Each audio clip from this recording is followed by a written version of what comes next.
ගත කරන කාලය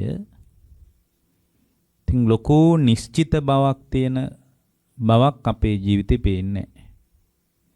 ඉතින් බොහොම අවිනිශ්චිත ජීවිතයක්. කොයි වෙලාවෙ මොන විදියට මේ ජීවිතේ කන පිට හැරෙයිද කියලා අපි දන්නේ නැහැ. ඕනම වෙලාවක අපි අමාරු වැටෙන්න පුළුවන්.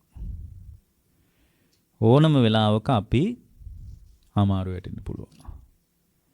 දැන් අපිට තේරෙන්නේ නැහැ ඒක. ඉතින් මේ ජීවිතේ කොහොමද විශ්වාසයක් තියන්නේ? ඉතින් මේ මැරෙන්න ගොඩාක් හේතු තියෙන කයක් තමයි අපි මේ ඇසුරු කරන්නේ. ඒක තරුණ වුණත්, බාල වුණත්, මහලු වුණත් එහෙමයි. ඒ බඳු කයක් නඩත්තු කරන අපි ඒ කියන්නේ ඕනම වෙලාවක අපිට මේ අහිමි වෙන්න පුළුවන් මට්ටමේ ජීවිතයක් නඩත්තු කරන ගමන් ගොඩාක් අපේක්ෂා ඔළුවේ තියාගෙන බලාපොරොත්තු ඔළුවේ තියාගෙන අපි ජීවිතේ ගෙවනවා. ඒ බලාපොරොත්තු ටිකත් එක්ක එක වෙලාවක අපිට අපේ ජීවිතය අහිමි වෙනවා. ඒ අහිමි වෙන්නේ බලාපොරොත්තු ටික විතරක් නෙමෙයි.